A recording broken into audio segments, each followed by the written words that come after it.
239 हुआ। अच्छा चलो, हमने कंडक्टिविटी की बात की, ओके, इलेक्ट्रिकल कंडक्टेंस की भी बात की और हमने आयनिक कंडक्टेंस की भी बात की। अब हम बात करने वाले हैं कि ये कंडक्टिविटी की जो बात की ना भाई, मेजर करो, अब मेजर भी तो करो।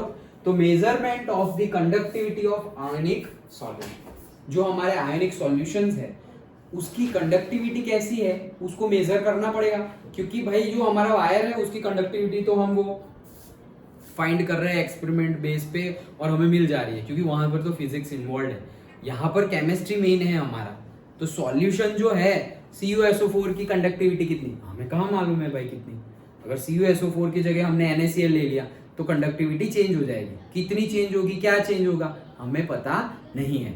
तो ये हम समझने वाले हैं ये थियरी में कि कैसे पता करते हैं, क्या करने वाले हैं, समझ में आ गया।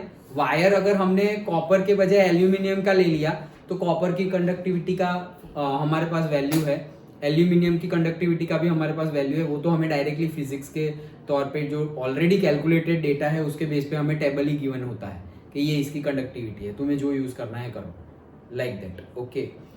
लेकिन अब केमिस्ट्री में तो हम डिटेल में जाना चाहते हैं कि अगर हमने ये सॉल्यूशन लिया तो कंडक्टिविटी कुछ और है, सॉल्यूशन कुछ और लिया तो कंडक्टिविटी कुछ और है, कुछ और होगी वो तो हमें पता चल गया, क्यों, क्योंकि कंडक्टिविटी के ऊपर डिपेंडेंसी है तो चेंज हो जाएगी वो हमें पता है, लेकिन पता कैसे करें कि कितनी होगी कंडक्टिविटी, तो उसके लिए ये थियरी है। डन, चलो। So measurement of the conductivity of आयनिक सॉल्यूशंस। अच्छा, we know that accurate measurement of unknown resistance can be performed on a Wheatstone bridge। तो Wheatstone bridge हमारा डिवाइस है जिसमें अगर हमें कंडक्टिविटी पता नहीं है, कंडक्टिविटी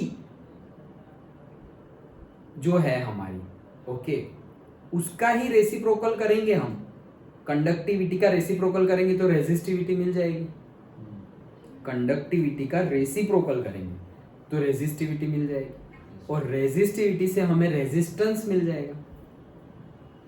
कंडक्टिविटी से क्यों, क्योंकि देखो फिर से रेजिस्टेंस R था, R में आता था रेजिस्टिविटी, और 1 रेजिस्टिविटी को ही हम बोलते थे कंडक्टिविटी। डन, अभी हमें कंडक्टिविटी फाइंड करनी है, कंडक्टिविटी फाइंड करनी है, उसके लिए हमारे पास कोई इंस्ट्रूमेंट नहीं है, लेकिन हम बोल रहे हैं कि कंडक्टिविटी तो रेजिस्टिविटी का रेसिप्रोकल था और रेजिस्टिविटी का रिलेशन R से है, तो अगर R पता चल गया तो रेजिस्टिविटी पता चल जाएगी, और रेजिस्टिविटी पता चल गई तो कंडक्टिविटी भी पता चल जाएगी। आया समझ?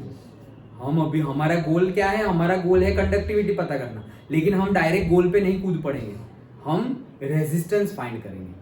रेजिस्टेंस फाइंड किया तो हमें रेजिस्टिविटी मिल जाएगी, और रेजिस्टिविटी मिल गई तो उसका रेसिप्रोकल करेंगे तो हमें कंडक्टिविटी मिल जाएगी। अंडरस्टूड? समझ में आया? अब ये जो रेजिस्टेंस है किस सबका मटेरियल के अकॉर्डिंगली रेजिस्टेंस होता है, जैसे हमने अभी इसके पहले बात की कि तुम रोड पर चलोगे, जमीन पर चलोगे, डायरेक्टली रॉ जंगल में चल रहे हो तो हमको जो फ्रिक्शन लगेगा वो अलग लगेगा। फिर तुम ऐसे रोड पे चल रहे हो, सीमेंट कंक्रीट RCC रोड पे चल रहे हो, ओके, तो उस पे फ्रिक्शन अलग लगेगा। फिर तुम टाइल्स पे चल रहे हो, उस पे फ्रिक्शन अलग लगेगा, सब में फ्रिक्शन कम होता जा रहा है। फिर तुम मार्बल पे चल रहे हो तो उसमें फ्रिक्शन और कम लगेगा। फिर तुम केले के छिलके पे चल रहे हो तो फ्रिक्शन और कम लगेगा, शायद गिर जाए हम, ओके। फिर सपोज हम आइस पे चल रहे हैं तो फ्रिक्शन और कम लगेगा। सब पे फ्रिक्शन की वैल्यू कम होती जा रही है। अंडरस्टूड? तो हम यहाँ पर फ्रिक्शन हमें पता चल जाएगा, वो फिजिक्स की बात है। वैसे ही हम ये जो हमारा यहाँ पे फ्रिक्शन क्या है, मतलब यहाँ पे ऑपोजिंग फोर्स क्या है, रेजिस्टेंस, ओके। तो अगर ये रेजिस्टेंस पता कर हो जाएगा हमें, तो हमें रेजिस्टिविटी पता चल जाएगी और कंडक्टिविटी पता चल जाएगी। रेजिस्टेंस पता करने के लिए ही जो इंस्ट्रूमेंट हम यूज करते हैं उसको बोलते हैं व्हीटस्टोन ब्रिज। उसको क्या बोलते हैं? Wheatstone bridge. तो अब हम क्या करने वाले हैं, व्हीटस्टोन ब्रिज से रेजिस्टेंस पता करने वाले हैं, और जो हमारा वो इन टर्म्स ऑफ kg और मीटर स्क्वायर वाला जो टर्म था, यूनिट था, R का यूनिट, ओके, वो यहां से मिलेगा, एम्पियर जिसमें आता था। Done, okay. तो वो तो बात की बात है, लेकिन हम R फाइंड करेंगे with the help of Wheatstone bridge.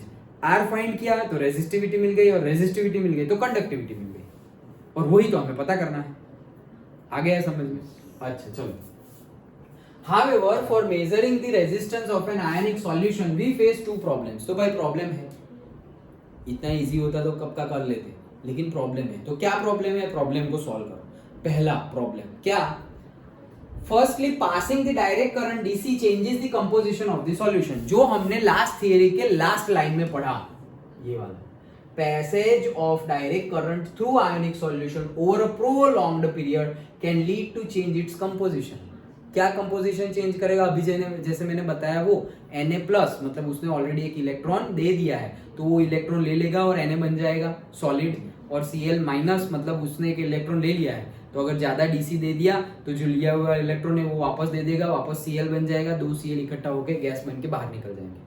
तो कंपोजिशन ही चेंज हो गया सॉल्यूशन का, इलेक्ट्रॉन की लेन देन शुरू हो जाएगी अगर कंटिन्यूअसली डीसी देते रहे तो ये एक प्रॉब्लम है हमारी कि अगर जैसे ही हमने क्यों भाई डीसी करंट पास क्यों किया, भाई हमें आर फाइंड करना है, रेजिस्टेंस फाइंड करना है, तो करंट तो पास करना ही पड़ेगा। ओके, तो करंट पास जैसे ही करने गए हम, तो क्या हुआ भाई, हमारा सॉल्यूशन का कंस्ट्रक्शन ही चेंज हो गया। कंस्ट्रक्शन ही चेंज हो गया तो कैसे करेंगे, नहीं हो सकता। तो ये प्रॉब्लम सॉल्व हुआ कैसे, डीसी को हमने चेंज कर दिया एसी से। डायरेक्ट करंट नहीं दे रहे हम, कौन सा करंट दे रहे, अल्टरनेटिंग करंट दे रहे हैं। मतलब अल्टरनेटिंग में स्टेप अप स्टेप डाउन होता रहता है, कंटिन्यूअसली नहीं आता। जैसे हमारे कैसे फ्लक्चुएशन कितने होते हैं, अभी कितने होते थे, ओके थोड़े टाइम पहले, अभी भी हो रहे हैं लेकिन थोड़े कम हुए हैं। तो फ्लक्चुएशन बहुत ज़्यादा वोल्टेज, मतलब हमें आना चाहिए 220 वोल्ट, तो भाई 210 आ रहा है, 200 आ रहा है, अरे 130 भी चला जाता है, 130। तो ये सब तो बंद ही हो जाता है, फैन धीरे धीरे ऐसे घूमता रहता है, जिसे हम डीम लाइट बोल देते हैं कि डीम लाइट है। मतलब वोल्टेज फ्लक्चुएशन बहुत ज़्यादा है, कंटिन्यूअसली 220 आ रहा नहीं है, लाइक दैट। ओके, तो वो फ्लक्चुएशन की बात है। तो अब हम यहाँ पर डायरेक्ट करंट मतलब क्या, 230 तो चाहिए ही हमें, वो तो अच्छा है 230 आए तो, लेकिन थोड़ा फ्लक्चुएशन तो वो लोग जानबूझ के देते, क्योंकि हमारा अल्टरनेटिंग करंट है ना, हमारा अल्टरनेटिंग करंट है। तो 230 से चले गए सपोज 220, फिर 230 से 240 चले गए, फिर या तो फिर 230 से चले गए हम 210, फिर 210 से वापस चले गए 225, फिर वापस 210, फिर वापस 220, फिर वापस 210, फिर वापस 215, फिर वापस 225, फिर वापस 215। तो एक पर्टिकुलर रेंज में अगर ऊपर नीचे करते रहेंगे तो प्रॉब्लमेटिक सिचुएशंस नहीं होगी, मतलब एसी करंट। लेकिन हम यहाँ एसी डीसी का डिफरेंस नहीं देख रहे हैं, हम क्या बोल रहे हैं, हमारी जो प्रॉब्लम थी क्या, डीसी करंट देने से हमारे सॉल्यूशन का कंस्ट्रक्शन स्ट्रक्चर चेंज हो जा रहा था। तो अगर हमने डीसी करंट की जगह AC current alternating current apply किया तो हमारा प्रॉब्लम सॉल्व हो गया। अब उसका स्ट्रक्चर चेंज नहीं हो रहा है, प्रॉब्लम सॉल्व। दूसरा प्रॉब्लम है, देखते हैं अभी, चलो 2 प्रॉब्लम है, तो पहला तो सॉल्व हो गया। Firstly passing direct current change the composition of the solution, and secondly दूसरा प्रॉब्लम क्या है, a solution can not be connected to the bridge like a metallic wire और अदर सॉलिड कंडक्टर। तो भाई जैसे कि मुझे इसमें से कितना, इसका रेजिस्टेंस कितना है, तो फिजिक्स में हम एक्सपेरिमेंट करें तो कैसे करेंगे, वायर यहाँ कनेक्ट कर दिया, वायर यहाँ कनेक्ट कर दिया, और फिर सर्किट स्टार्ट कर दी, तो हमें वहां पे रीडिंग दिख जाएगा कि इसका रेजिस्टेंस कितना है, डन। लेकिन सॉल्यूशन में तुम कहाँ वायर कनेक्ट करने जाने वाले हो, तो वो पॉसिबल है नहीं। सॉल्यूशन में वायर कहाँ कनेक्ट करेंगे हम, तो वो पॉसिबल नहीं है। ये 2 प्रॉब्लम है। ओके, दोनों प्रॉब्लम को हम सॉल्व करेंगे। Okay, so connected bridge like a metallic wire और से other solid conductor. The first difficulty is resolved bye using a alternative current source of power. DC का एसी कर दिया, पहली प्रॉब्लम सॉल्व। अब कंस्ट्रक्शन चेंज, स्ट्रक्चर चेंज नहीं हो रहा है। दूसरा कि भाई ये सॉल्यूशन में कहाँ हम 2 ऐसे वायर जोड़े, ओके, उसके लिए भी सॉल्यूशन है हमारा। The second problem is solved by using a specially designed vessel called conductivity cell. तो ये हमारा कंडक्टिविटी सेल है। ओके, तो कंडक्टिव ये भी और वो भी, ओके, है क्या, एक्चुअली ऐसा समझो, कंडक्टिविटी सेल मतलब ये सेल है, एक कंटेनर है। क्या है, कंटेनर, जिसमें पर्टिकुलर टाइप ऑफ सॉल्यूशन भरा हुआ है, और यहाँ पर ऐसे इलेक्ट्रोड टाइप स्ट्रक्चर बनाए गए हैं। ओके, टर्मिनल जिसे हम बोलते हैं। तो वायर को हम कहाँ कनेक्ट करेंगे, वो टर्मिनल्स पे कनेक्ट करेंगे। क्या करने वाले पहले बता देता हूँ, फिर पढ़ते हैं। तो वायर्स को हम यहाँ कनेक्ट करेंगे टर्मिनल्स पे। वायर को अगर टर्मिनल पे तुमने कनेक्ट किया तो तुम्हारा एम क्या है, तुम्हारा एम है आर फाइंड करना। आर से रेजिस्टिविटी, रेजिस्टिविटी से कंडक्टिविटी। तो तुम्हें R फाइंड करना हो तो R का फॉर्मूला है रो L बाई A। डन। तो मतलब कि तुम्हें क्या फाइंड करना है, L। ओके, रेजिस्टिविटी, ये क्या है हमारी रेजिस्टिविटी, तो रेजिस्टिविटी तो वही तो है 1 by rho is equals to what 1 by K, rho is equals to 1 by K और 1 बाई के इज इक्वल्स टू रो, दोनों सेम ही है। सो हमें अगर L मिल जाए, और देखो इसको मैं ऐसा लिख सकता हूँ 1 बाई के L A, और ये कि यहाँ चला गया तो क्या आ जाएगा R K is equals to L by A। पहली बात तो ये, बाद में वापस थियरी पे आते हैं। ये कैसे आया पता चला, R is equal to rho L by A है, रो मतलब क्या 1 बाई के ऊपर चला गया, R K is equals to L by A। समझ में आया पक्का? इसे बोलते हैं सेल पोटेंशियल। क्या बोलते हैं? Cell potential. लेकिन वो बाद में देखेंगे। लेकिन R K is equals to L by A याद रह गया, इसका ये फॉर्मूला है और इसका यूज हम करेंगे न्यूमेरिकल सॉल्व करने में। क्या? R K is equals to L by A। क्या? R K is equals to L by A। Done? Okay, चलो, तो R K is equals to L by A। अब ये जो हमारा कंडक्टिविटी सेल है, तो हमने क्या किया कि ये जो टर्मिनल है वो, और ये दूसरा टर्मिनल है, वहां पे प्लेटिनम की प्लेटिंग करेंगे हम क्या? प्लेटिनम की प्लेटिंग करेंगे हम, प्लेटिनम एलिमेंट की प्लेटिंग करेंगे हम। मतलब वो ऊपर कवरिंग करते हैं ना, काजू कतरी पे नहीं ऐसे सोना चांदी लगा देते, तो वो तो प्लेटिंग करते हैं। सोना चांदी नहीं है, वो एकदम लास्ट वाला है, उसको बेचोगे तो कुछ मिलने वाला है नहीं। ओके, तो ये हमारे टर्मिनल से वायर को हमने वहां कनेक्ट किया, तो ये टर्मिनल्स के बीच में ये जितनी लेंथ है वो हो गई हमारी L, और ये टर्मिनल्स का ये जो पर्टिकुलरली एरिया है यहाँ पर, वही एरिया यहाँ पर भी है, same area, just like a cylinder, तो वो हो गया हमारा एरिया। तो L और A, तो हमें मिल जाएगा क्या? R के मिल गया हमें, L बाई A से हमें R के मिल गया। डन। यहां से हमारा प्रॉब्लम सॉल्व हो जा रहा है। क्या? L और A ऐसे हम करेंगे, जिसको हम कंडक्टिविटी, देखो लिखा हुआ है प्लेटिनाइज्ड प्लेटिनम इलेक्ट्रोड। कौन से? ये वाले दोनों। ओके, और वैसा ये भी सिस्टम होता है प्लेटिनाइज्ड प्लेटिनम इलेक्ट्रोड। तो तुम ऐसे हॉरिजॉन्टल वेसल भी ले सकते हो और ऐसे वर्टिकल, दोनों को बोलते क्या है? Two different types of conductivity cell. और यहाँ पर जो तुम सॉल्यूशन भरोगे उसका कॉन्सेंट्रेशन पहले से तुम्हें पता होना चाहिए। डन? ओके, तो the second problem is solved by using a specially designed vessel called conductivity cell. It is available in several designs and two simple ones are shown in the figure. Basically, it consists of two platinum electrodes coated with the platinum black finely divided metallic platinum is deposited on the electrodes electrochemically. अच्छा, ये तो लेना ही है हमें directly. These have area of cross sections equals to A, और उनके बीच में length भी, यहाँ पर भी प्रॉब्लम है लेकिन अभी हम डिस्कस करते हैं. उनके बीच की लेंथ भी हम डिटरमाइन कर सकते हैं.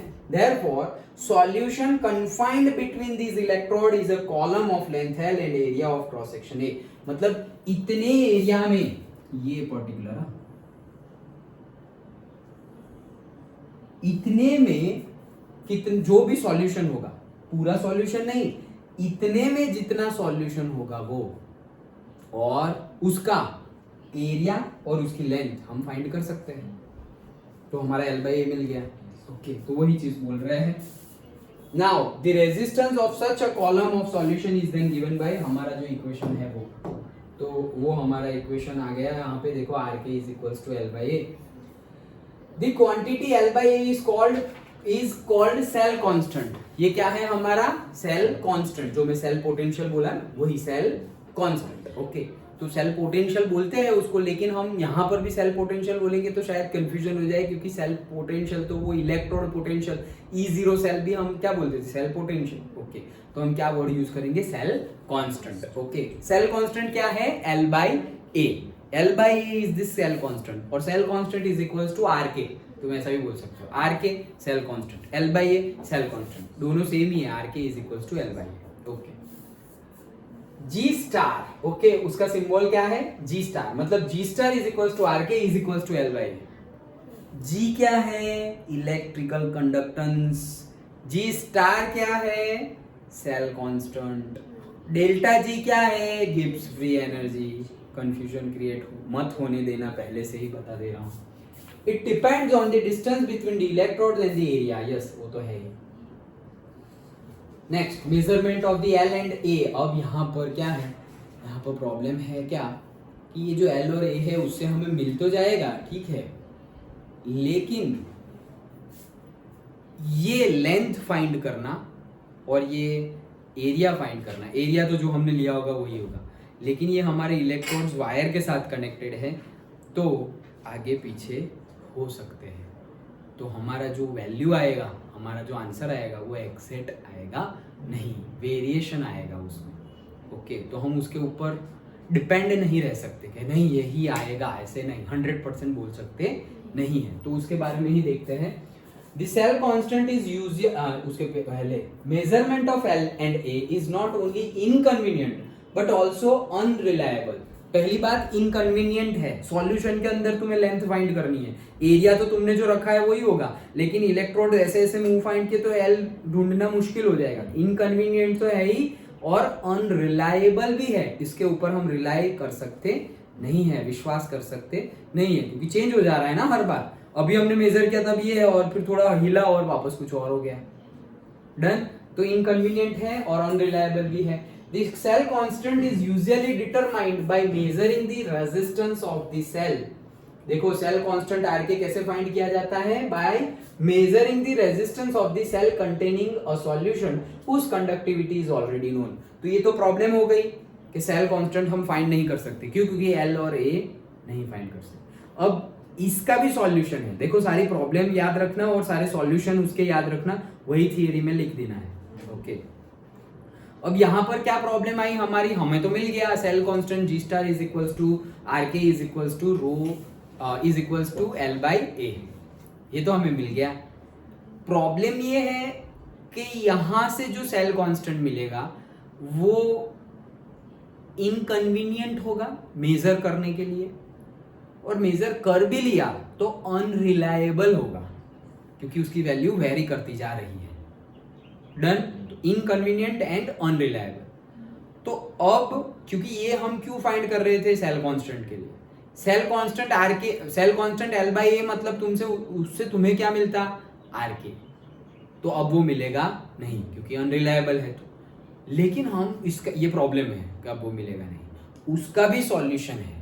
उसका सॉल्यूशन क्या है, आरके की वैल्यू मिली क्या तुम्हें, अनरिलायबल एंड इनकन्वीनियंट। आरके की वैल्यू, आरके की बोलो या एल बाई ए की बोलो, दोनों सेम ही है। तो आरके की वैल्यू मिली तुम्हें अनरिलायबल, इनकन्वीनियंट। ओके, तो हम और एक वे से भी आरके की वैल्यू फाइंड कर सकते हैं, वो उसका सॉल्यूशन है। कैसे? यहां पर तो हम एल बाई ए फाइंड कर रहे थे ना, अब हम एल बाई ए फाइंड नहीं कर रहे, हम क्या फाइंड कर रहे हैं, आरके फाइंड कर रहे हैं। क्या फाइंड कर रहे हैं, आरके। आरके फाइंड कर रहे हैं मतलब क्या कि हम एक सॉल्यूशन लेंगे, वैसा सॉल्यूशन जिसका के ऑलरेडी तुम्हें पता है, जिसकी कंडक्टिविटी ऑलरेडी तुम्हें पता है, वैसा के ले लिया और विस्टन ब्रिज से आर पता किया, विस्टन ब्रिज से आर पता किया, और जो तुम्हें पता है जिसकी कंडक्टिविटी, वो सॉल्यूशन ले लिया, वो दोनों का आर मिल गया, के मिल गया, वो दोनों का मल्टीप्लाई कर लिया, मिल गया सेल कांस्टेंट। फिर से हमारा क्या था, R is equals to rho L by A, rho को लिख लिया 1 बाई के, मतलब L by A is equals to R K, मतलब G star is equals to R K is equals to L by A. अब हम बोल रहे हैं कि ये पता कर, ये एल बाई ए ही हमें मेजर करना है, उसको हम जो लेते हैं मेजर करने के लिए, ओके, तो उसे क्या बोलते हैं, conductivity cell. 2 types of conductivity cell, क्योंकि हमें कंडक्टिविटी ढूंढनी है तो 2 टाइप ऑफ कंडक्टिविटी सेल है। तो डायरेक्टली कंडक्टिविटी मिल जाएगी, आर ढूंढने की मगजमारी ही नहीं है, तो डायरेक्टली कंडक्टिविटी मिल जाएगी कब, जब एल और ए पता होगा तब। लेकिन ये रिजल्ट एल, देखो हमारे पास क्या है, G star is equals to R K is equals to L by A. अब हम मेजर क्या कर रहे हैं, एल मेजर कर रहे हैं और ए मेजर कर रहे हैं। ये एल और ए मेजर किया तो वैल्यू हमारी क्या आई, पहले तो मेजर करना इनकन्वीनियंट है और जो आई उसके ऊपर हम रिलाई नहीं कर सकते, मतलब अनरिलायबल। तो अब हम एल बाई ए फाइंड नहीं कर रहे, तो क्या फाइंड करेंगे, आरके फाइंड करेंगे। आरके कैसे फाइंड करेंगे, वैसा सॉल्यूशन लेंगे सेल कंडक्टिविटी सेल में जिसकी कंडक्टिविटी तुम्हें पहले से ही पता है, जिसकी कंडक्टिविटी तुम्हें के तुम्हें पहले से ही पता है, वैसा सॉल्यूशन लेंगे। और जो R है वो R हम वेस्टर्न ब्रिज से फाइंड कर लेंगे।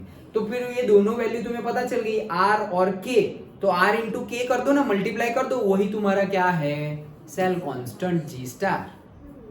डन। प्रॉब्लम सॉल्यूशन दोनों समझ में आ गया। प्रॉब्लम थी L बाई A में, तो हमने सॉल्यूशन किया क्या, अरे ढूंढना ही नहीं है L बाई A, हम R और K फाइंड करेंगे। डन। ओके चलो।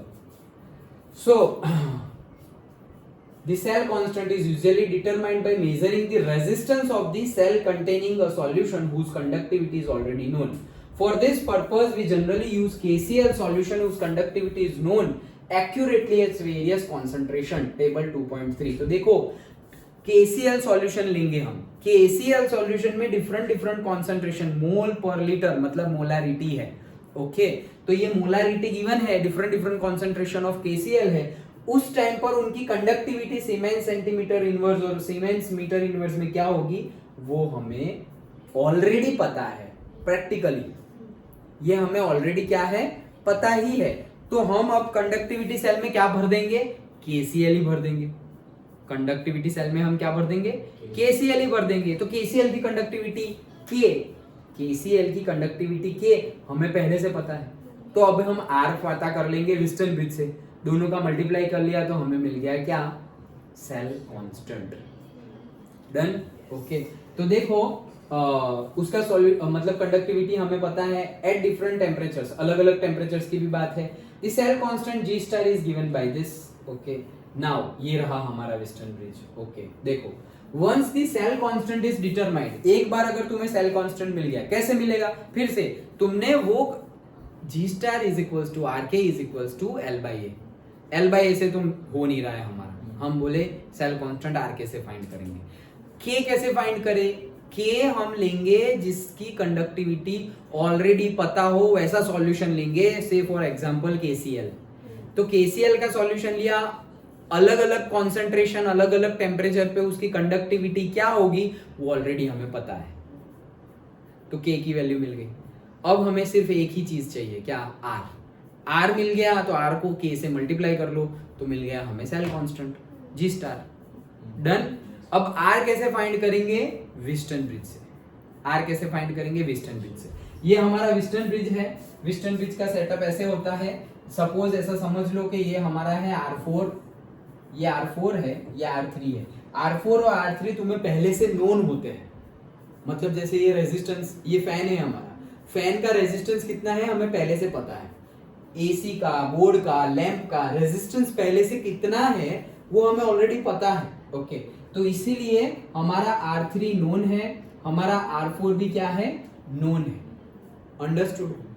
अब ये हमारा डिटेक्टर है और ये है हमारा R1, और R1 जो है वो क्या है, से वेरिएबल। R1 क्या है, वेरिएबल। तो हम यहां पर और यहां पर R2 की जगह हमने क्या ज्वाइन कर दिया है, कंडक्टिविटी सेल। वो कंडक्टिविटी सेल जिसके अंदर हमने KCl भरा ना, वो ही हमने यहां पर रख दिया है। अंडरस्टूड।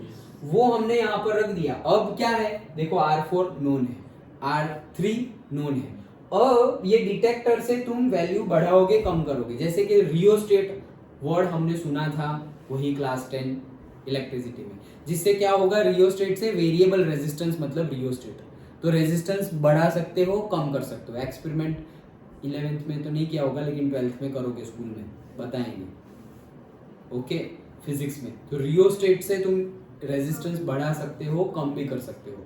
तो ये डिटेक्टर पे जब भी वैल्यू क्या आ जाए, जीरो आ जाए, जो वैल्यू पर मतलब तुम ये डिटेक्टर का नोब ऐसे घुमा रहे हो और जब वो वैल्यू क्या शो कर दे, जीरो, मतलब डिटेक्टर यहां पर तुम चेक कर रहे हो क्या कि तुम्हारी वैल्यू क्या हो जाए, न्यूट्रल, जीरो हो जाए, और ये तुम्हारा वेरिएबल रेजिस्टेंस है, तो ये तुम चेक कर रहे हो, ऐसे घुमा रहे हो, एक वैल्यू तुम्हारी आई और वो नोब ऐसे सीधा हो गया, जीरो वैल्यू शो कर दी। तो जिस वेरिएबल रेजिस्टेंस पर तुम्हारा ये नोब जीरो वैल्यू दिखा रहा है, मतलब कि तुम्हारा इक्विलिब्रियम पे आ गया है ये। डन। ये कैसे करते हैं एक्सपेरिमेंट वो बता रहा हूं, ये तो फिजिक्स है। ओके तो वेरिएबल रेजिस्टेंस, अब तुम्हें ये वैल्यू तो पता चल गई क्योंकि तुम यहाँ चेंज कर रहे थे तो यहाँ पे पी की वैल्यू वहां जो दिख रही थी वो नोब ऐसे हिल रहा था, जैसे जैसे तुम यहाँ R1 चेंज कर रहे हो, वैसे वैसे ये P चेंज कर रहा है। और जैसे ही मैं एक वैल्यू ऑफ R पे आया तो ये P सीधा हो गया। अगर मैं R1 भी नहीं हिला रहा हूं तो P भी नहीं हिल रहा है। डन। तो मतलब R1 की वैल्यू तुम्हें पता है, क्योंकि ये तो तुम ही चेंज कर रहे थे ना, तुम्हें पता है कि सपोज 10 ओम तो 10 ओम, तो मतलब तुम्हारे पास R1 भी है, तुम्हारे पास R3 भी है और तुम्हारे पास R4 भी है। एक ही अननोन है, resistance of this particular conductivity cell, वो नहीं है तुम्हारे पास, वो तुमने यहां पर ज्वाइन किया है।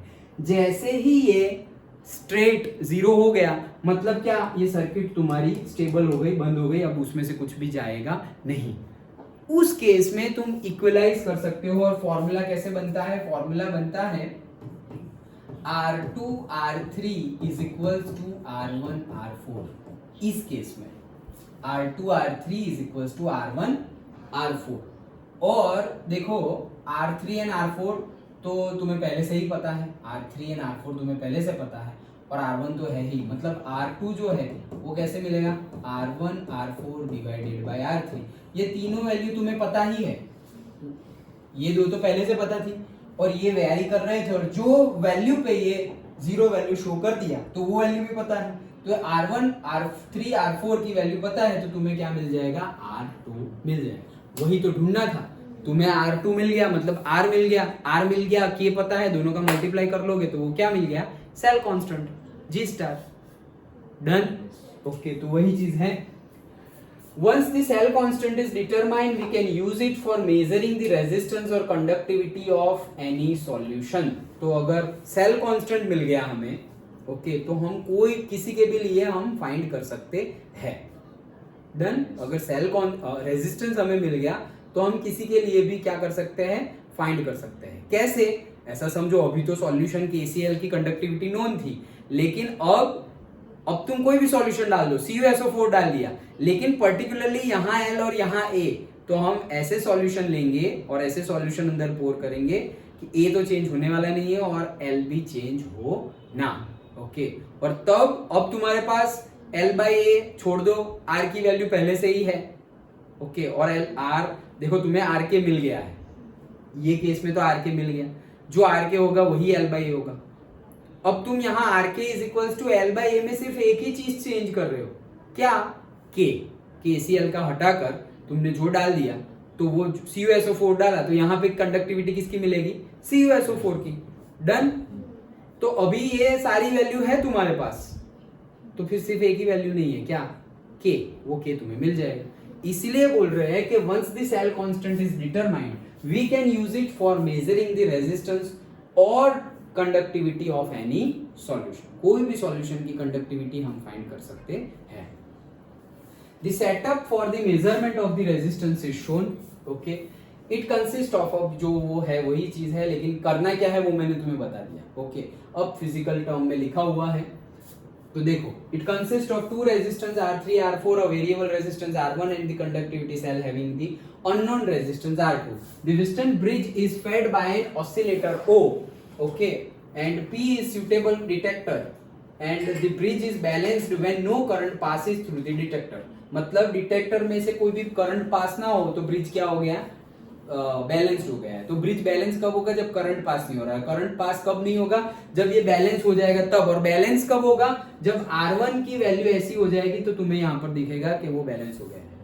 कंटिन्यूअसली R को मूव करते रहो तो डिटेक्टर P पे तुम्हें पता चल जाएगा। ये एक्सपेरिमेंट आएगा ओके करने के लिए, अभी 11th में तो नहीं आया ना, तो 12th में आएगा फिजिक्स करने के लिए। ओके, और अगर ना भी आए तो मैंने तो किया है, लेकिन मुझे याद नहीं कि मैंने स्कूल में किया है या कॉलेज में किया है। मोस्ट प्रोबेबली स्कूल में ही किया था। ओके, बट कॉलेज में भी फर्स्ट ईयर में फिजिक्स सब्जेक्ट आता है, तो एग्जैक्टली याद नहीं है, बट करोगे तुम। ओके, करोगे। चलो, कैसे करना है वो भी मैंने तुम्हें बताया। ओके, नाउ हाँ, so under these conditions unknown resistance ऐसे ही मिलेगा। ये रहा मैंने जो लिखा हुआ है वो वैसा ही है। देखो, these days inexpensive conductivity meters are available which can detect, read the conductance or resistance of the solution in the conductivity cell. Okay, तो अब तो बहुत ज्यादा ऐसे कंडक्टिव, अभी ये तो पहले की बात थी जब ऐसे हम मेजर करते थे, अब तो ऐसे डिवाइस ही आ गए हैं वो डायरेक्टली तुम्हें कंडक्टिविटी, सेल की कंडक्टिविटी बता देंगे. Okay, once the cell constant and the resistance of the solution in the cell is determined, the conductivity of the solution is given by, तो तुम्हें G star is equals to R के पता था, अभी G star तुम्हें पता चल गया है, तो K is equals to what, G star by R. Conductivity मतलब क्या हो जाएगा, जो तुम्हारा सेल कांस्टेंट होगा divided by the R. Done.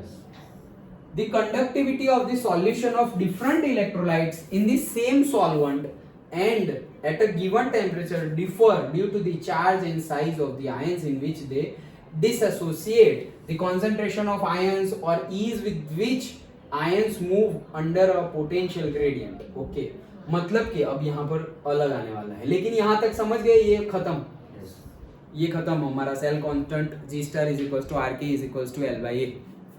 Done.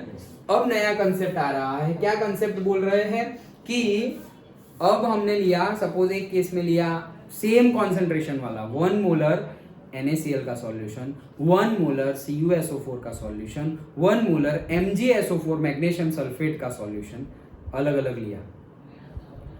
क्या कॉन्सेंट्रेशन सेम होने से इलेक्ट्रिसिटी सेम हो जाएगी? नहीं, क्योंकि आयंस जो है वो आयंस की वजह से इलेक्ट्रिसिटी है, और जो आयंस है हमने पहले ही पढ़ा, जो आयंस है उनकी साइज भी डिफरेंट है. सारे आयन की साइज, ये भाई Mg+2 की साइज, SO4- 2 की साइज, यहाँ Na+ की साइज, Cl- की साइज, सबकी साइज क्या है, आयन की साइज डिफरेंट डिफरेंट है.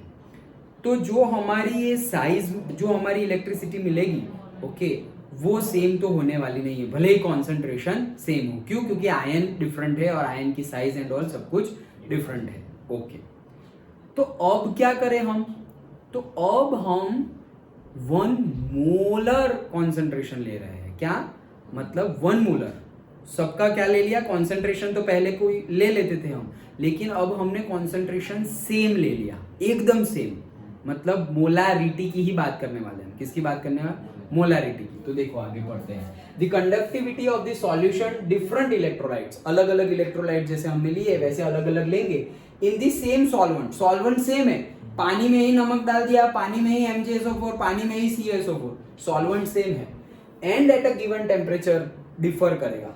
ओके, कंडक्टिविटी क्यों, क्योंकि चार्ज की, चार्ज मतलब आयन की charge and size of the ions, मतलब कितना चार्ज है, इलेक्ट्रॉन्स कितना चार्ज है वो, क्योंकि भाई NaCl लिया तो तुमने तो एक इलेक्ट्रॉन ही जाएगा, MgSO4 लिया तो 2 इलेक्ट्रॉन वाले जाएंगे, वो सब तो देख लिया है हमने.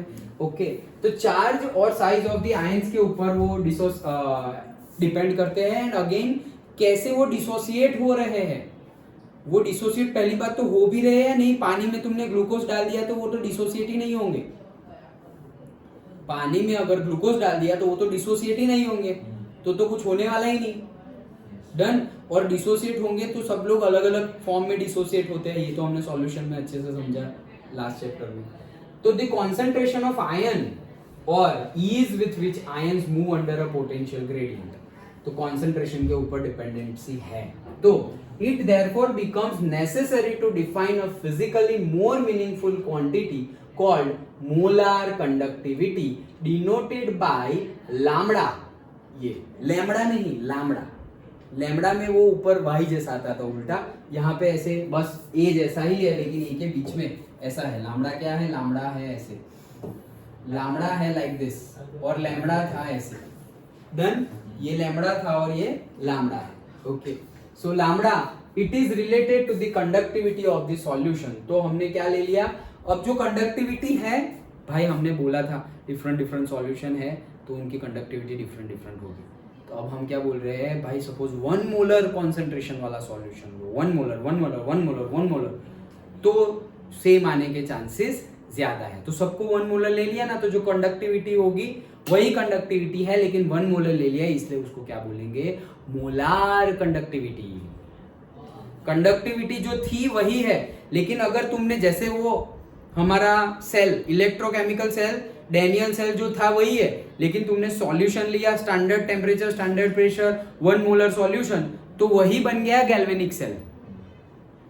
वोल्टेइक सेल, गैल्वेनिक सेल वही बन गया जो डेनियल सेल था, बाकी है तो सेम ही। वैसे कंडक्टिविटी जो थी वही है, लेकिन अगर सॉल्यूशन तुमने ले लिया 1 मोलर मोल पर लीटर मोलर, तो वो क्या हो जाएगा, मोलार कंडक्टिविटी। Simple, okay. चलो, so molar conductivity lambda is equals to conductivity K divided by concentration C, जिसको हम मोलारिटी में लेंगे। In the above equation K is expressed siemens per metre inverse and the concentration mole per meter cube. Okay, then units of lambda is s meter square per mole. देखो ये तुम ऐसे भी find कर सकते हो, कैसे, ये लीटर पर मीटर क्यूब है, अभी उसको तुम मिलीलीटर में भी कन्वर्ट कर दो, मीटर क्यूब में कन्वर्ट किया है इन्होंने, और मोलारिटी मतलब मोल पर लीटर।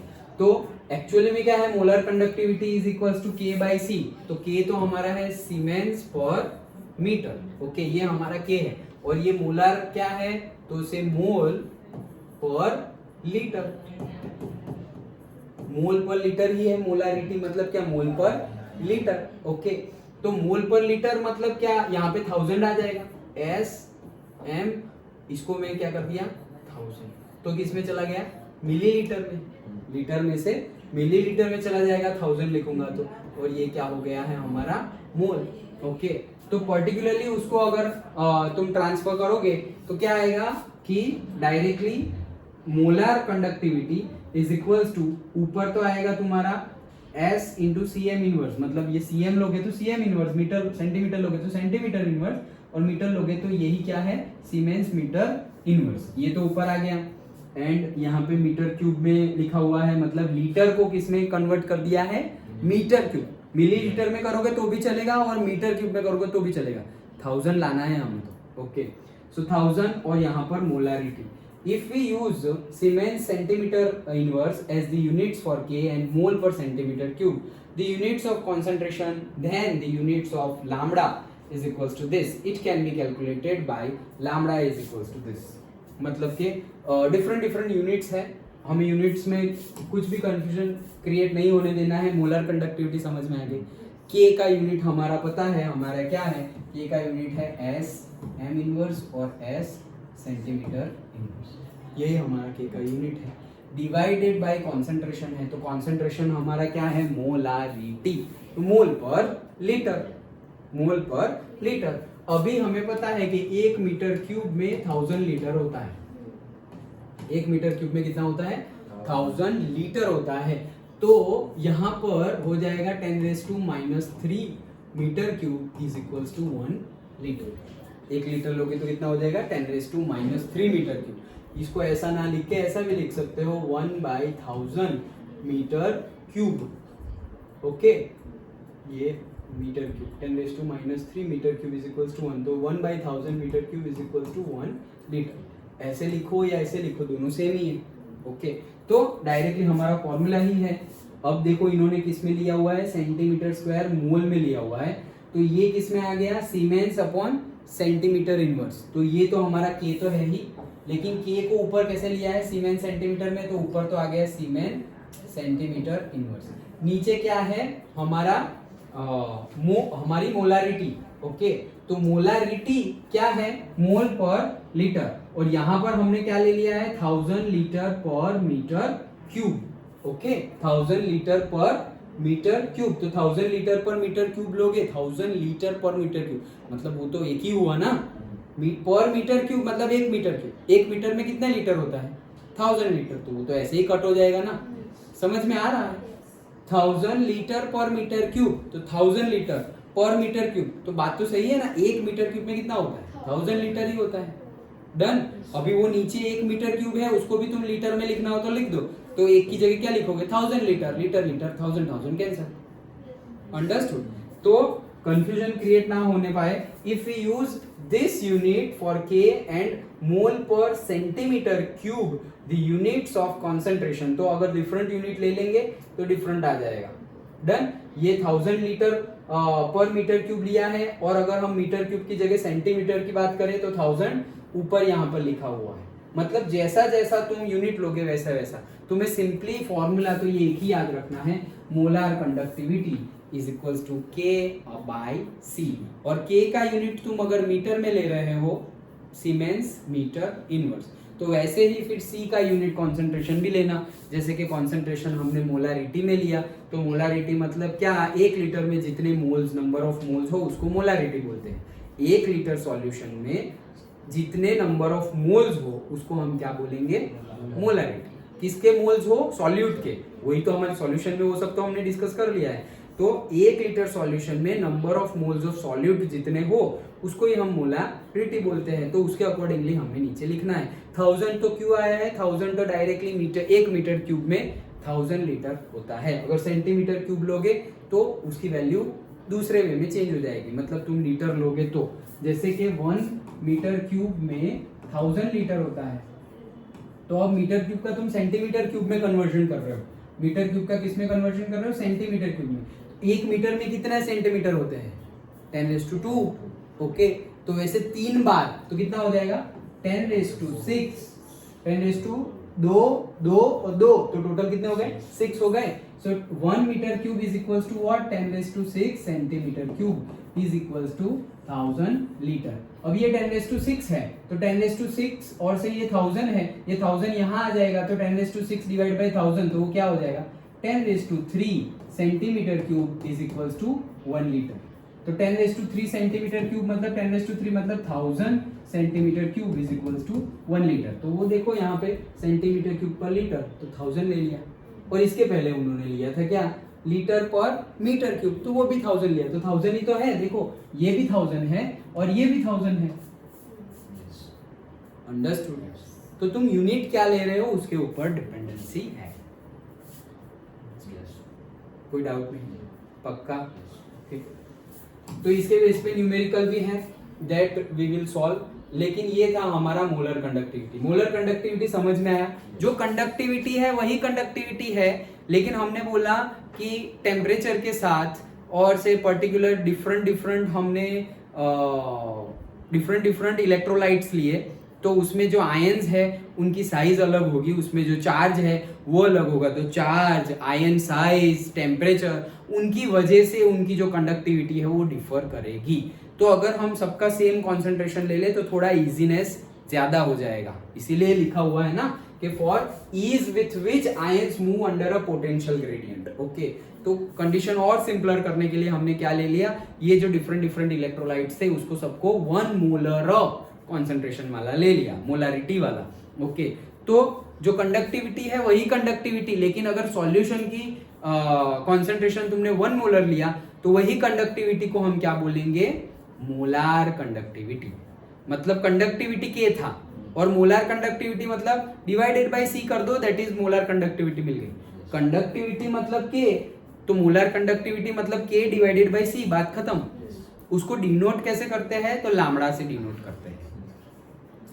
ओके, और यूनिट्स तो हम जो लेंगे उसके अकॉर्डिंगली आएगा।